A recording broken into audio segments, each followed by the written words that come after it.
প্রশ্নোত্তরের তৃতীয় পর্বে সবাইকে স্বাগতম। আমি শেখ মাসুদ আছি আপনাদের সাথে। নামটা বললাম, অনেকে আমার নাম জানেন না, অনেকে জিজ্ঞাসা করেন, যে কারণে তো আজকে একটা অ্যানাউন্সমেন্ট দিয়ে তারপরে আমি শুরু করতে চাই প্রশ্নোত্তর পর্ব। তো দেখেন, আজকের ভিডিওতে এই যে হেডফোনটা দেখতে পাচ্ছেন এখানে, এইটাই আপনাদের যে কোনো একজনকে গিফট করা হবে। তো অনেকেই প্রশ্ন করতে পারেন যে ভাই এটা যে গিভ অ্যাওয়ে করবেন তা কোনো ভিডিওতে এটা আসলে আপনি বলেন নাই, তাহলে কিভাবে এটা সিলেক্ট করবেন? দেখেন, এখন থেকে এই সিস্টেম প্রতি উইকলেই চলবে। সেটা হচ্ছে যে প্রতি শনিবারে কিউএনএ হবে এবং সেখানে যে কোনো একজনকে একটা গিভ অ্যাওয়ে থাকবে। সেটা যে কোনো কিছু হতে পারে, স্মার্টফোন হতে পারে, TWS হতে পারে, চার্জার হতে পারে, it could be anything. But এটা সিলেক্ট করা হবে এই রবিবার থেকে শুক্রবার পর্যন্ত। এর মধ্যে আমি যে কয়টা ভিডিও আপলোড দিব, এর মধ্যে যে কোনো একটা ভিডিওর কমেন্ট থেকে আমি সিলেক্ট করবো। সো গিভ অ্যাওয়ে পেতে হলে আমি যে কোনো সময় যখন ভিডিও আপলোড দিব আপনাকে জাস্ট একটু কমেন্ট করতে হবে।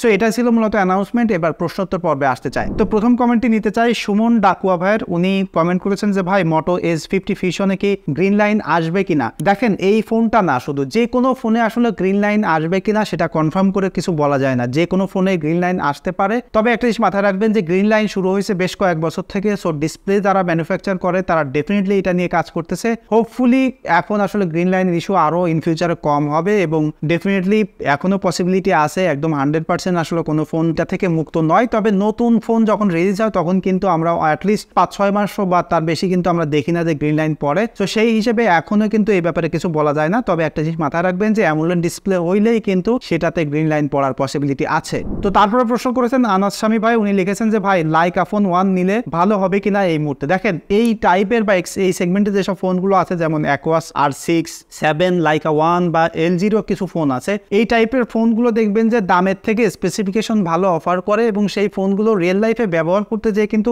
একদম খারাপ না। তবে তারপরে আমি বলবো যে এই টাইপের ফোনগুলো না কেনা, কারণ এটার রিসেল ভ্যালু ভালো থাকে না। অর্থাৎ আপনি যদি একটা ফোন কেনেন, আপনার কোনো কারণ যদি ভালো না লাগে, বেশ থাকলে দেখবেন যে প্রায় দাম নাই বা কাস্টমার পাচ্ছে না। আর এমনও হবে যে এই ফোনগুলোতে যদি কোনো প্রবলেম হয় তাহলে আসলে ঠিক করার কোনো পসিবিলিটি নাই, কোনো ডিসপ্লে, কোনো পার্টস পাতি আসলে কিছুই পাবেন না। সো লং রানে কিন্তু এইসব ফোনগুলো মোস্টলি ফেইল করে। সো যে কারণে এই মুহূর্তে না কেনা আসলে বেটার হবে। তারপরে এখানে কাজল শেখ ভাই প্রশ্ন করেছেন যে ভাইয়া বর্তমান বাজারে স্মার্টফোনের দাম অনেক বাড়তি, এটার কারণ কি এবং দাম কমবে কবে থেকে? দেখেন, এই ইন্ডিয়ার মার্কেটের জন্যই বাংলাদেশে বর্তমানে অনেক ফোনের দাম বেড়ে গেছে। আমি লাস্ট মোটো S50 ফিউশনের ভিডিও করেছিলাম মাত্র 32,000 টাকা এবং সেটা বর্তমানে 40,000 টাকার আশেপাশে বিক্রি হচ্ছে। মানে 7-8 হাজার টাকা করে এক একটা ফোনে বেড়ে গেছে। এটা ইন্ডিয়াতে ফোনের দাম সামান্য একটু বেড়েছে, বাট বাংলাদেশে এসে আরো বেশি দাম বেড়ে গেছে। ইভেন এখন কিন্তু ফোন আনতে গেলেও প্রবলেম হচ্ছে। তবে অলরেডি কিন্তু দাম কমা শুরু করেছে এবং আমার মনে হয় যে আগামী এক সপ্তাহের মধ্যে ফোনের দাম যথেষ্ট কমে যাবে এবং যথেষ্ট স্টেবল পর্যায়ে আসলে চলে আসবে। তারপরে প্রশ্ন করেছেন শাহিদা আক্তার। উনি লিখেছেন যে কত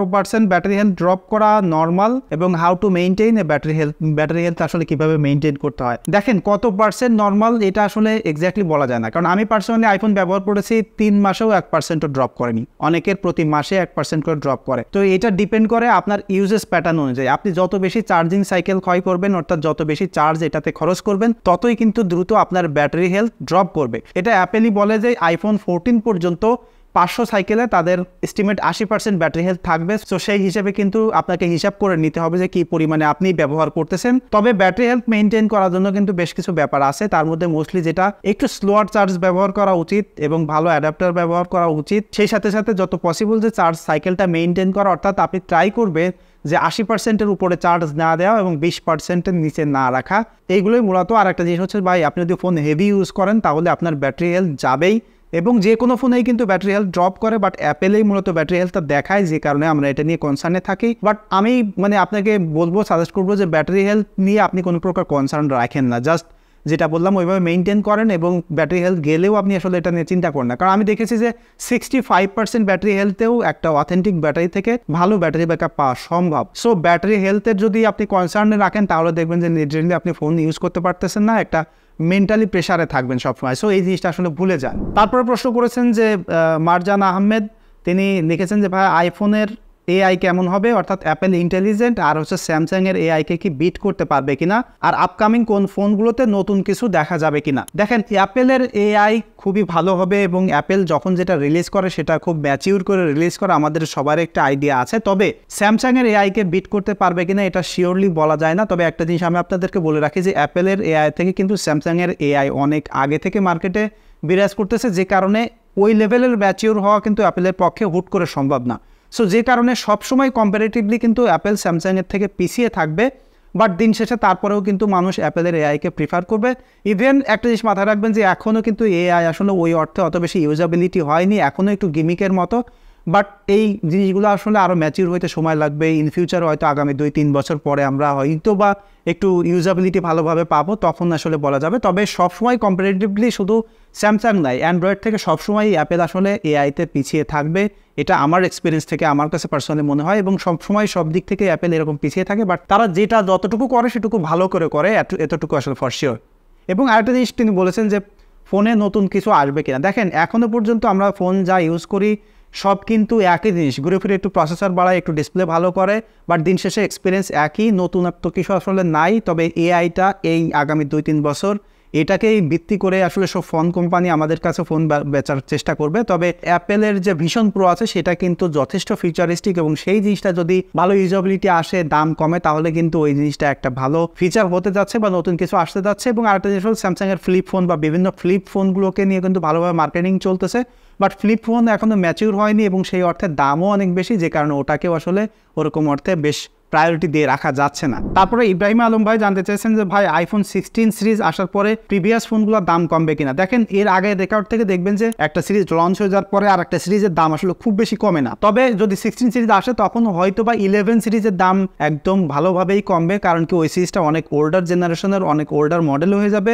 এবং সফটওয়্যার সাপোর্টও কিন্তু কমে আসবে, যে কারণে 11 সিরিজের একটু দাম কমতে পারে। বাট আই বিলিভ যে 12 সিরিজেরও অত বেশি দাম কমবে না, কারণ এটার ডিজাইন কিন্তু একদম সিমিলার থাকছে। তারপর ক্রেজি ইমন ভাই প্রশ্ন করছেন ভাই আমি নর্মাল ইউজ করব, ব্যাটারি ক্যামেরা ভালো লাগবে, তো পিক্সেল 6 নিব নাকি সনি 1 Mark III নিব, লাভ ফ্রম বগুড়া। ভাই আপনি এই দুইটা ফোন থেকে ডেফিনেটলি আমি বলবো পিক্সেল 6 নিতে, কারণ পিক্সেল 6 এর ব্যাটারি ব্যাকআপও ভালো, ক্যামেরাও ভালো। বাট 1 Mark III সবার জন্য না, আমি বলবো যে 1 Mark III থেকে দূরে রাখেন, অ্যাটলিস্ট সনির যে কোনো মডেল থেকে আসলে দূরে থাকেন। তারপরে অনির্বান্ধার সারোজ ভাই প্রশ্ন করেছেন যে ভাই ক্যারিয়ার আনলক জিনিসটা কি, একটু বুঝিয়ে বলবেন। দেখেন ফোন কিনতে গেলে দেখবেন যে অনেক ফোনে লেখা থাকে ক্যারিয়ার লক বা আনলক।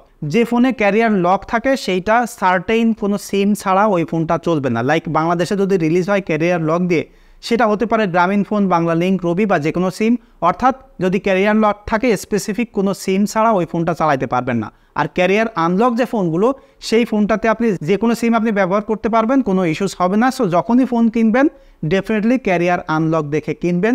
তারপরে সর্বশেষ প্রশ্নটি আজকে করেছেন নিউ পার্ট ক্রিয়েশন। তিনি লিখেছেন যে ভাই আপনার ইউটিউবে আসার পিছনে অনুপ্রেরণা কার, বা আপনার ভবিষ্যতের লক্ষ্য কী, তার পিছনে আমরা কিভাবে কাজ করতে পারি বা কাজে আসতে পারি অবশ্যই একটু জানাবেন। দেখেন ইউটিউবে আসার অনুপ্রেরণা বা কিভাবে আসলাম সেটা হোপফুলি অন্য একটা দিন বা অন্য একভাবে বলবো, এটা আমার জন্য খুবই স্পেশাল। সো ওটা আমি অন্য একটা ভিডিওতে বলবো। বাট একটা জিনিস ফর শিওর যে আপনারা কীভাবে কাজে আসতে পারেন সেটা বলতে পারি যে দেখেন আমি কিন্তু খুব বেশি দিন ভিডিও বানাই না, তারপরেও আমার খুব সুন্দর একটা অডিয়েন্স বা খুব সুন্দর গ্রোথ হয়েছে, যেটার জন্য কিন্তু আপনাদেরই অবদান। আপনারা যদি আমার ভিডিও না দেখেন, আমাকে সুন্দর সুন্দর কমেন্ট না করেন, সাবস্ক্রাইব না করেন, তাহলে কিন্তু আমি ডেফিনেটলি অনুপ্রেরণা পাইতাম না, খুব হতাশ হয়ে হয়তো ভিডিও বানানো বন্ধ করে দিতাম। সো আপনারা যেভাবে আমাকে সাপোর্ট দিচ্ছেন এটার মাধ্যমেই আমি আসলে এগিয়ে যেতে পারবো, এবং কিভাবে আমার জার্নিটা ছিল সেটা আমার জন্য স্পেশাল, যে কারণে আমি এখনও শেয়ার করতে চাই না। হোপফুলি খুব দ্রুত আপনাদেরকে জানাবো। সো প্রশ্নোত্তর পর্ব শেষে এবার হেডফোন জয়ী কে হচ্ছে তার নামটাই দেখতে যাচ্ছি। তো তার জন্য আমি এবার ফোনের স্ক্রিন রেকর্ডারটা অন করে নিচ্ছি। সো রেকর্ডার চালু হয়ে গেছে। আমি জাস্ট গত সপ্তাহে যে ভিডিও দিছি তার মধ্যে পিক্সেল ফোনের যে সমস্যাগুলো নিয়ে ভিডিও করছিলাম ওইটা সিলেক্ট করতে চাই। এখান থেকে সিলেক্ট করলাম, কপি লিঙ্ক দিয়ে আমি এখন গুগল ক্রোমে চলে গেলাম। এখানে পিকে উইনার যে ওয়েবসাইট আছে এখানে চলে গেলাম। তো এখানে যে আমি ভিডিও লিঙ্কটা পেস্ট করলাম, পেস্ট দিয়ে আমি ডুপ্লিকেট অ্যালো করতেছি না, জাস্ট এখানে দেখি যে কতগুলো কমেন্ট আসলো, তারপরে উইনার করতে হবে। সো এখানে 38টা কমেন্ট আছে, 138টা। তো এখান থেকে যে ফার্স্ট যে উইনারটা হবে বা এখানে ক্লিক করলে যিনি আসবে তিনি কিন্তু পেতে যাচ্ছে হেডফোনটা। তো এখানে আমি পিকে উইনারে ক্লিক করলাম, দেখি কি আসে।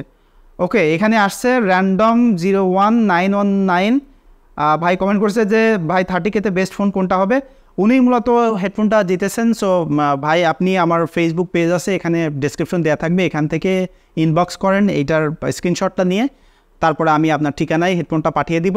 সো এটাই ছিল মূলত আজকের প্রশ্নোত্তর পর্বের ভিডিও। দেখা হচ্ছে নেক্সট উইকে এই প্রশ্নোত্তর পর্ব নিয়ে। সে পর্যন্ত সবাই ভালো থাকবেন। ধন্যবাদ সবাইকে।